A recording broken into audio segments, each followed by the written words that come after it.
Hello, good morning. You're welcome to today's live webinar hosted by the Just Ibe company.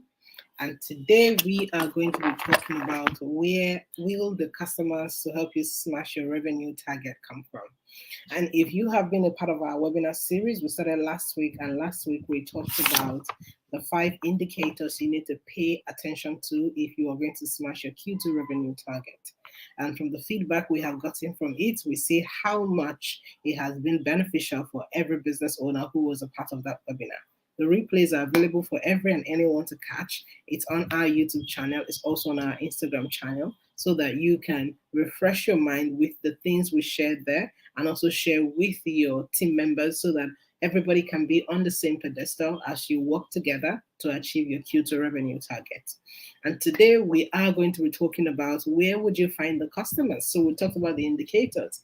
Now that you have mastered the indicators, where then will the customer come from?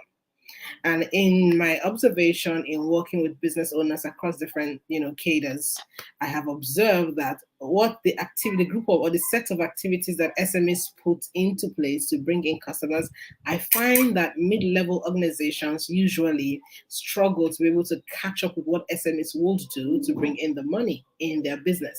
And that's why it's important for us to pay attention to today's session, because we will be bringing it down to a level where every category of business owner can participate in these sets of activities and the different platforms where the customers will come from. Because until there's a clear-cut area as to where you can bring in the numbers, you would struggle to be able to sustain whatever target you have set, either as an individual business owner or as a budding entrepreneur who has a team that is working with them to drive numbers. And so, before we go straight into the conversation for today, I'd like to debunk a myth. And it's usually where people say, well, my customers are not on this platform, my customers are not on that platform. Customers are everywhere. As far as there is life and there's still air to breathe, customers are everywhere. Every and any platform would attract the right kind of person if you understand the strategy to be able to be positioned on that platform to get the attention of who you are trying to serve. I do recognize that a lot of times there are predominant platforms where specific kinds of customers are located. Howbeit, all those platforms where you think they are not domiciled, there are people who have influence on them that are domiciled on those platforms and can get them to pay attention to you. A typical example, if you're trying to reach a very busy senior executive who is a male, I'm saying male gender now, a very busy senior executive who is a male gender, and it's difficult for you to get across to him. Imagine that you have access to his wife, who is probably not on LinkedIn, but is on WhatsApp. You are able to get to her to get to him. So you see what I mean by customers are really everywhere. It depends on your strategy, your positioning, and the kind of messaging you use to pull in people at the varying platforms. So I needed to debunk that myth so that every business owner knows that as far as there is air to breathe, people will be everywhere for you to do business with. The big question is for you as a business owner to sit down and say, what area am I going to focus on as far as bringing customers in is concerned? And what strategy am I going to put in place to do this? But most importantly, how much of my time will I dedicate to execution so that I'm not just limited to having fantastic goals, whether they're revenue goals, people goals, growth goals, development goals, but I'm also committed to doing the work to bring in the numbers. And so the first thing is to ask yourself is, what are you willing to do as far as these platforms are concerned to hit your target? Because at the end of this class, you'll see how very clearly every platform is necessary for you. But what are you willing to do to participate actively? And when I say actively, it doesn't have to be you. It could be somebody who you are delegating to be able to handle those platforms, but with a clear-cut strategy and an accountability system to keep the person on their toes, to make sure that what you have decided as a strategy is being executed. Anything that is not monitored, dear CEO, it's not going to work. Let me say that again. No matter how enthusiastic your employees are, no matter how driven by their goals, by their targets, by their appraisal are, no matter how driven they are, anything that is not monitored will not grow. Anything that is not monitored will not be achieved. So that means that while we discuss all of these strategies and you're creating for your organization, you have to make sure that you're creating accountability systems that allow you monitor the sets of activities that you're going to be handing over to people to execute on behalf of you or on behalf of the organizations. A simple way to do so is just to put monitoring systems, maybe weekly monitoring systems. If XYZ was meant to reach out to this number of customers every week, by midweek, how do I confirm that you have reached out to even half of the customers that you were meant to reach out to, with proof of conversation, right? You may be manual for a while, but after a while you can automate it through CRM tools. But while we're not going into that today, we're focusing on where will these customers come from.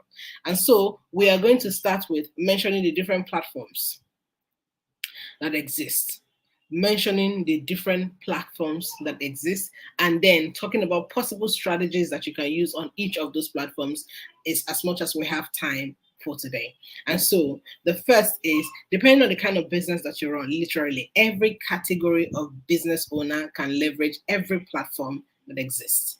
And the first platform we're going to be talking about here today, in order of how easy it is to use. Number one, WhatsApp. Number two, Instagram. Number three, Facebook. Number four, LinkedIn. Number five, YouTube. Now, I have mentioned 5 different platforms. We're going to stick with these 5 platforms while we talk about other things that are going to be going on as to how you can turn these platforms into mediums for actually bringing in customers. And so we're going to start first with talking about how do you leverage WhatsApp to bring in customers. Thank God for WhatsApp Business, right? WhatsApp Business allows you to run a full-blown automated business, a full-blown customer retention, customer attraction system. Literally, your WhatsApp business page, or WhatsApp business line, as you may want to call it, allows you to run a full-blown automated system, such that from somebody reaching out to you to say hi, there are automated responders that tell them who you are or what you do and why they are here, what you need them to do for you. Literally, it's preloaded. But while we're not going into all those right now, the automation, we're going to be talking about the system of actually moving people into onlookers or friends or families to actual buyers, leveraging the platform called WhatsApp. Now, WhatsApp is a social chat network, meaning that people leverage it for exchange of conversation, exchange of information, spreading of news. Because it's easy, it's on the go. People are always talking, instant messaging, like you may want to call it.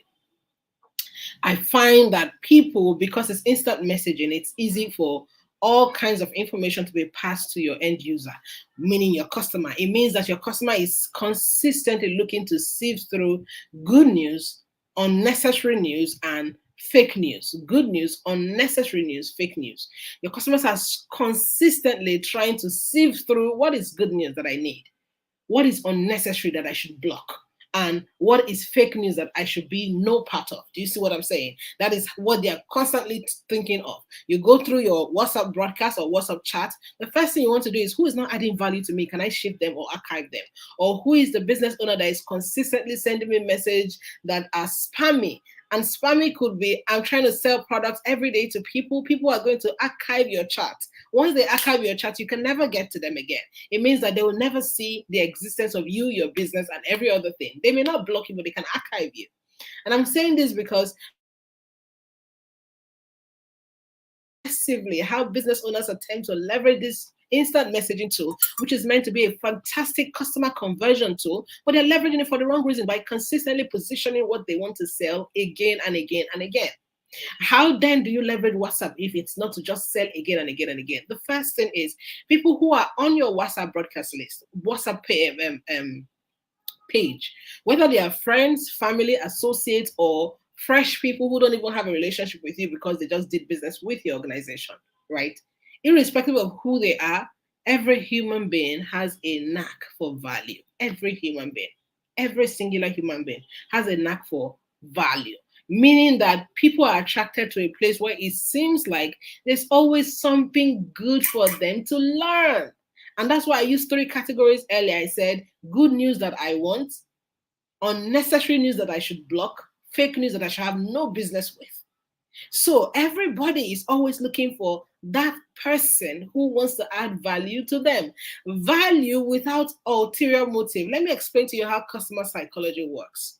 Every time I see something good that is an information from you, the first thing that comes to my mind is, let me go. What is the catch? That's how customers think. And I need you to understand this so that you can tweak your customer your client conversion system. You have to tweak it because customer psychology will never change. It's the way we are. Our defenses go up the minute we sense somebody is trying to sell to us. And customers now know that people who want to sell to them start from adding value. So there's already resistance before you even get down. Right? And so that's why it's imperative that you go back after today's class to tweak your entire client conversion system. And the first thing to do is truly pay attention to, if you're going to give value, especially trying to nurture people afresh who are on your feed, whether on your WhatsApp broadcast list, or they're just you're leveraging your WhatsApp stories, or you're even leveraging the WhatsApp bot system. When I say bots, BOT system, you have to attempt to establish value without coming off as though I have an ulterior motive. You have to, meaning that you are genuinely interested in giving people valuable information that would help them, that would transform them, that will solve their problems without sounding like I want something in return. And I know a business owner is going to be saying, but how is that even possible? It is possible. How do you send a genuine message to your loved one wanting to warn them of something they should pay attention to? You are genuine about it. There's no ulterior motive. There's no at the end, enter into this link. Do you see what I'm saying? So if you can do that with your family because you're trying to share urgent information that you think they need and you don't want them to get into trouble avoiding that information, leverage the same or use the same thing for your customers or would-be customers, people you're trying to nurture into people who will pay you eventually. So try genuity to be able to send valuable information. So if I'm a dentist and I'm trying to get you to pay attention to me, maybe I've noticed that you have been on my friends list or you have been on my stories, yet you don't do business with me. Excuse me. You don't do business with me as a dentist. How do I move you from where you used to be to where you should be right now with me without sounding as though I am trying to get you to leave them and come to me? You have to be genuine about passing the information. So you can write a short article telling people how to avoid plaque in their tooth, right? To say, yesterday I had a conversation with a maybe 7-year-old. You can give an example, okay? And by just going through them, this is what I noticed that has caused the accumulated plaque in a 7-year-old. And I wanted to share with you so that you too be able to pay attention to this in your children's tooth. Do you see what I'm saying? And you send such a valuable, harmless, non-coercive article to your audience. They read it and like, oh, wow, thank you so much for sharing this, because it had a case study and they can relate with how that case study affects their own child who they have at home. Now, I'm using that for an example of a dentist who is trying to get people who are not ordinarily her clients, but have been her friends, have been following her, they're on their story, but they're not using her services. So that sort of case study kind of article that has personalization to what they have going on in their houses or in their homes has a way of making them feel, oh, thank you so much for sharing this with me. I didn't even know this was possible. But now that you have shared it with me, I'll make a mental note and begin to watch how this will unfold for my own children. And then just by that singular valuable information that you shared without a motive of getting them to check your appointment, book their next appointment to check theirs with you, check their own tooth with you, it makes them feel like, okay, this is somebody I should pay attention to. And the subsequent one, you then go ahead again and share maybe another case study, right? Maybe for a different person in the house right now. Maybe it may not be the child. It may be you, an adult, okay? Talking about maybe how chewing gum can affect a certain area of your tooth and what it will lead to after several years. You know, you are a dentist. You know exactly how to package these things. Right? I once read an article about a condition called, I think it's osteoporosis, I'm not sure now, about the density of the bones, something like that, how people do different activities that affect the density of their bones when they grow up, when they grow old. And after reading that article, it was so educative and informative that I had to make a mental note of that brand and bookmark their page. Okay, now what they do, I think, is something around lifestyle medicine.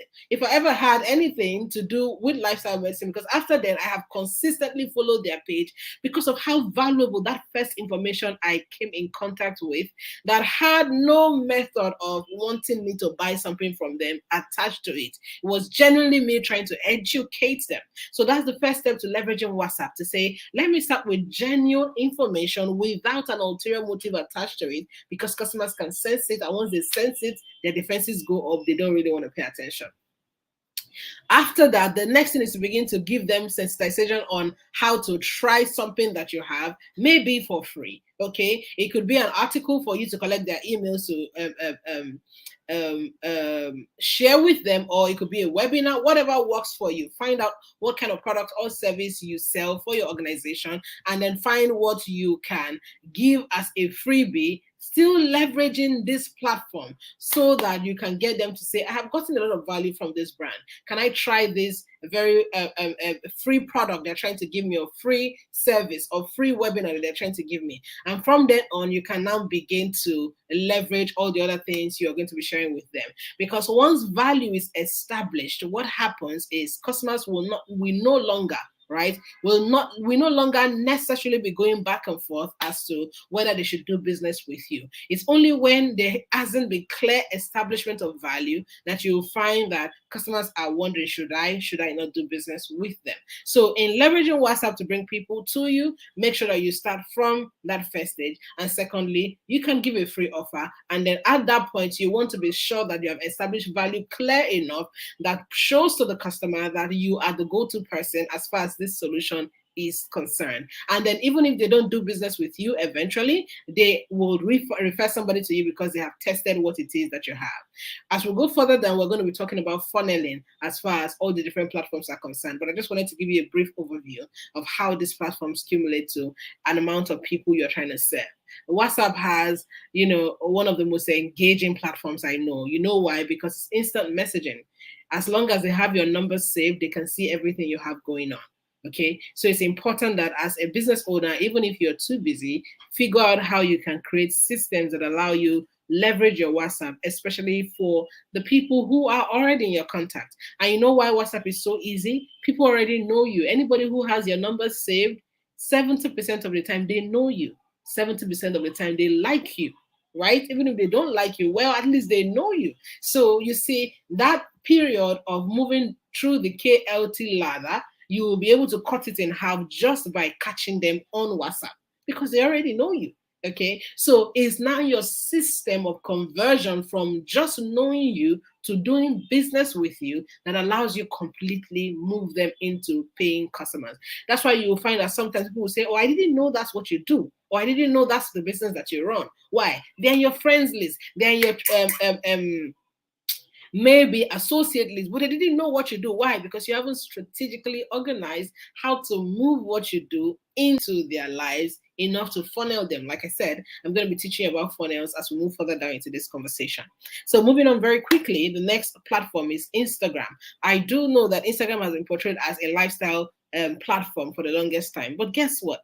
Everybody now recognizes that people buy with their eyes before they buy with their money. Okay, people buy with their eyes before they buy with their money. That's why lifestyle oh, that's so good to hear. Thank you so much for sharing. That's why lifestyle platforms like Instagram are very necessary if you're going to smash your Q2 revenue target. It means that you can inform the decision of the average customer by showing them what they want to see to get them to do business with you.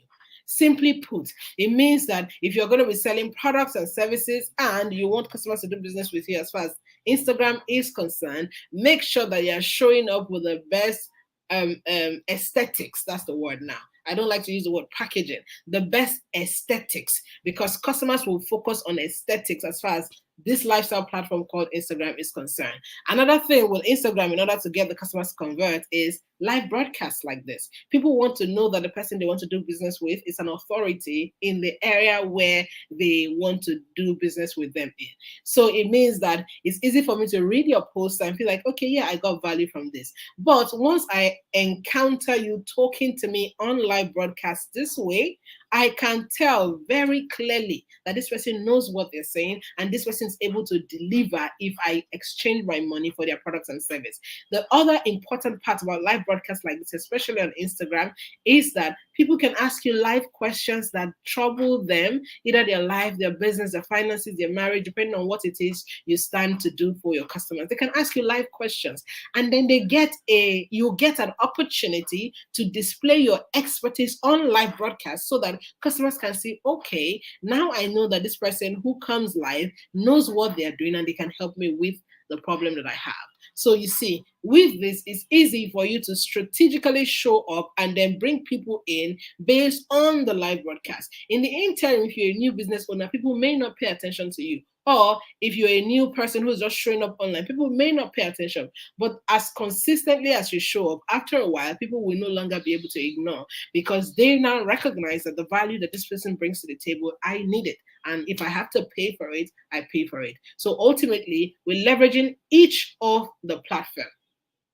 You need consistency. You need consistency. You need consistently showing up with the right material, showing up with the right answer for your target audience, and being able to confidently relate to them that you are able to solve their problems at whatever level they need it, as far as the confine of your products and services are concerned.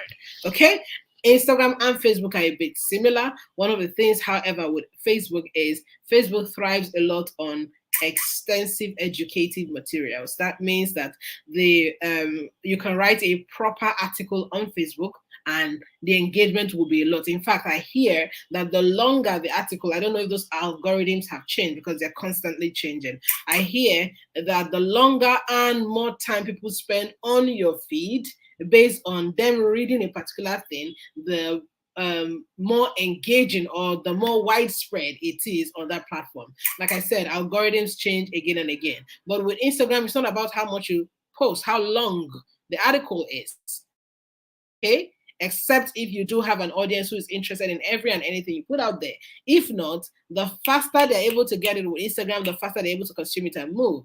But with Facebook, I hear that with articles, with extended posts, you can take your time to explain 10 steps to do ABC. And the more people actually take their time to read step by step, the more engaging and the farther that particular content will go. So with that, it means that you can now decide that your Facebook is that platform where you will take your time to bring in people who are interested in knowing the nitty-gritty of what you do. So the Instagram page may just be for showing those who want aesthetics, right? And then the Facebook may be for those who really want to engage, because I find that Facebook buyers, they really want to know what they're paying for before they pay for it. Okay, it's not like Instagram that you just see something nice, you pay for it and you move. That's how Instagram is wired, right? But with Facebook, it's not usually that. It's not usually like that. People want to know why they're paying for stuff. And that's why a lot of the global audiences, right, they use Facebook a lot, because you would find that they have designed an entire funneling system that allows them to turn their average Facebook post into a full-blown funnel. And like I said, I will explain that to you as we go further in today's class. Then the next is LinkedIn. Okay, with LinkedIn, basically education and positioning. That's one of the things LinkedIn is great for: education and positioning. Education and positioning. Very rarely would you find people wanting to sell their bags and they put it on LinkedIn. Come and buy my bags. I do know that there are a few exceptions here and there, but LinkedIn was designed for education and positioning. That means that you want to be able to achieve expert and authority status or thought leadership status leveraging LinkedIn, so that the more you have achieved that, the easier it is for your brand to be associated with thought leadership as far as that industry is concerned. And once you get there, what happens is it is easy for you to sell whatever you want to sell on all the other platforms like WhatsApp, Facebook, Instagram, and all the other platforms we have been discussing so far. So with your expertise and thought leadership, be featured in magazines, articles, news centers, that allows people to relate with you based on, oh, that's the CEO who does ABC. And because they know you, it creates a certain level of, okay, I know them. You know, they're experts in business owner. You cannot ignore your education and your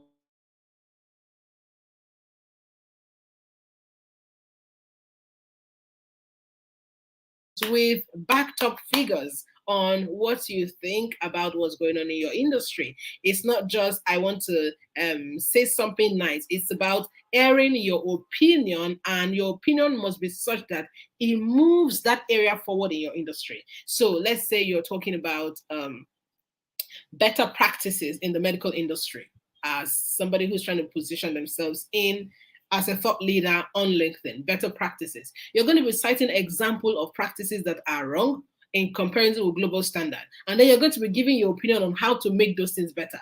With LinkedIn, it's not about just citing all the problems. It is coming with your own solution firsthand so that people can read that you have identified the problem, you have seen that this problem exists, but you are coming to say, from my expert perspective, if we do this, we'll move this place further.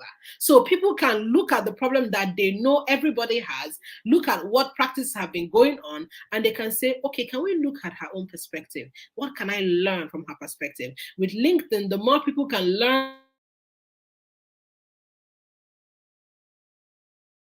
with you as an authority and your position, move your brand further through all the other different platforms, because every feature, every promotion, every positioning, every article, every news feature that you have based on your brand and the things you do on LinkedIn is reflective on all other platforms, because of course it's on Google. That means the minute they type your brand name on Google, it shows all the different works that you have done based on the positioning that LinkedIn has afforded you to get as a business owner, whether you're an SME or a mid-level CEO or even the founder of a corporate. So it's important to pay attention to this particular platform, not necessarily for money making, but it cumulates to money making, because once you're positioned, it is easy for you to sell yourself, sell your products, sell your services effortlessly based on the work that you have done with LinkedIn.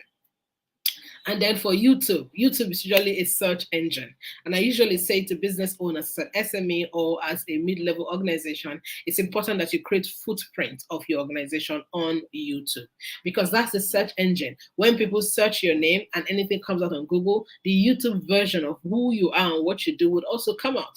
Because if you look through the Google bar, you would see where there are images, where there are pictures, and then where there are videos, it's always there. So that means a person who's looking to know whether you are actually an authority or not will look at the images, look at the articles, and move quickly to the video and say, can I see what they have done that I can listen to and know whether they know what they're doing?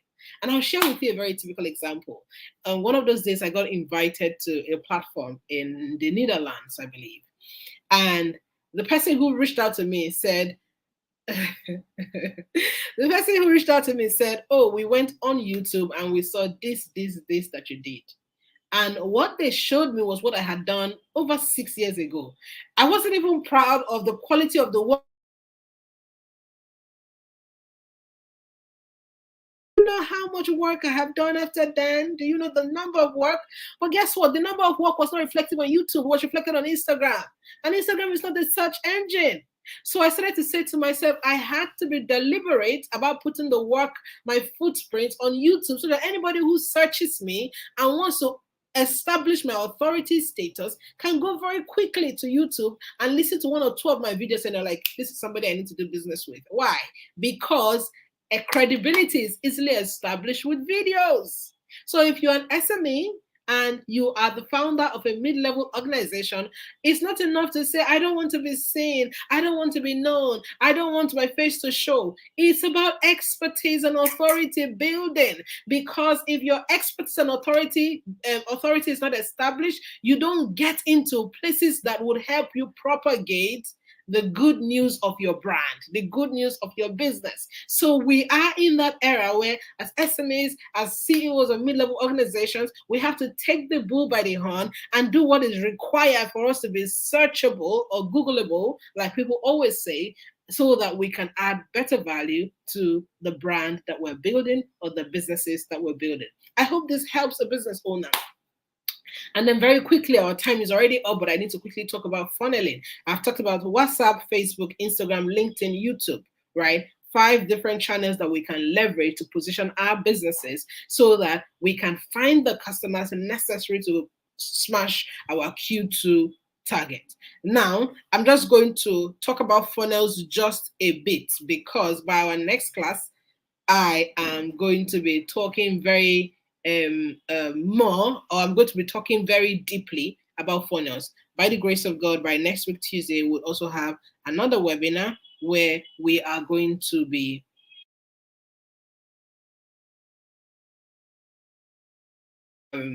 funnels. But today, I just want to give you a brief overview of what a funnel should look like if you're trying to leverage either of these platforms.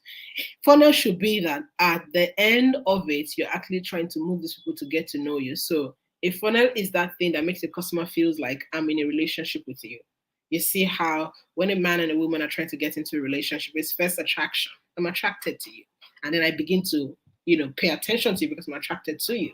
Okay, I'm using the analogy of a man and a woman who are about to go into a relationship because that's so relatable. Every one of us can relate to it. I'm attracted to you. I'm paying attention to everything you're doing because I'm trying to, in my heart, confirm that this attraction is real. And in my heart, literally trying to say, I really want this person for whatever reasons I want them. Okay. And then we keep paying attention.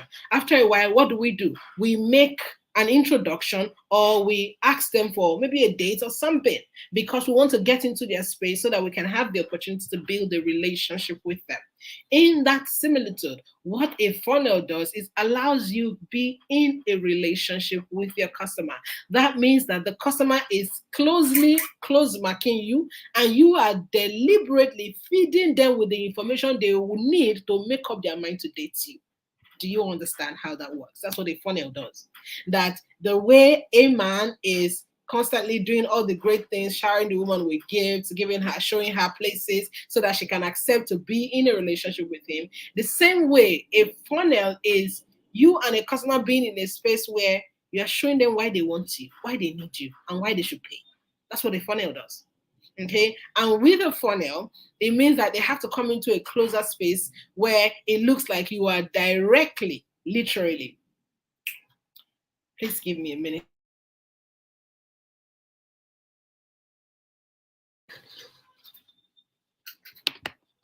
I need to fix that so that we have excellent quality.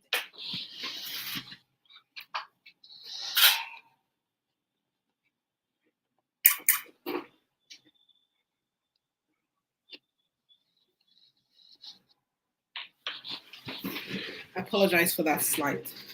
So it gives them the opportunity to feel that this is about them, okay? This is about them, and you will do everything required, okay, for you to convince them that you're the right person for them. And they too would see that with all the effort you're putting in, you're actually the right person for them. So with funnels, it means that you must have a clear-cut strategy to move them from just being attracted to you to wanting to go on a date with you, to wanting to release themselves to hear more about you, to wanting to get into a space where they get to dig deeper as to who you truly are and what you can do for them. Do you see how this works? And so with funneling, it's what guarantees that everyone who sees you, eventually a particular percentage of them can decide, I think this lady or this business owner or this CEO has done a great job convincing me that they are the right fit for the problem I'm facing with my business, with my marriage, with my relationship, with my job, and all of that. I think they've done a good job. And based on me being in their space through funneling, I am able to make up my mind to do business with them. This is a background of what funnels should look like. And because of this, it helps you have a clear understanding to say, okay, based on everything I've heard today, I'm going to give funnels a trial. So by next week, by the grace of God, on Tuesday, I'm going to be teaching you funnels. In fact, the theme of next week's webinar is titled The New Money, in bracket funnels. I'm going to be teaching you about all manner of funnels. The end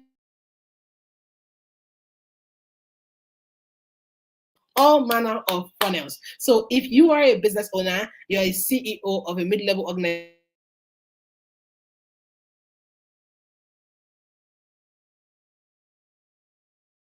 you can turn everything you have going on into either of these kind of funnels. Okay, I hope that this has been very valuable for you as a business owner or as the CEO of a mid-level organization. I look forward to seeing every single one of you next week who will go with us on that journey.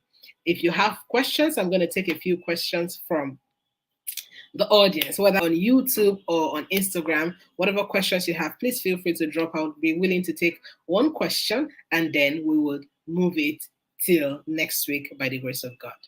But in the absence of any question, I want to say a very huge thank you to everyone who has taken their time to join, who has taken their time to engage. I see every one of you, and we as an organization are extremely grateful for the support, for the contributions that you make towards just being here with us. And we look forward to serving you in a lot of ways. And if you feel like there are several things you're struggling with in your business, feel free to visit our website and check the array or the bouquet of services that we can serve you with. We do have a lot of things that we can serve you with that will transform your entire revenue. You have no idea.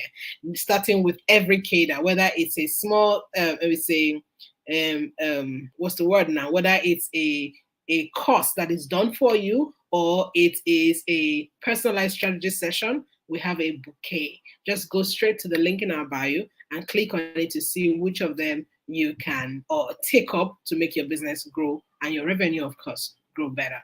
So thank you, everyone. Again, I look forward to seeing you next week. God bless you. In the meantime, please feel free to share this live broadcast with as many people as possible, whether you're on LinkedIn, whether you're on Facebook, whether you're on Twitter, whether you're on Instagram, because as many business owners need this and it's free. So, yeah, you just may be saving a business by doing this. Thank you so much once again. God bless every single one.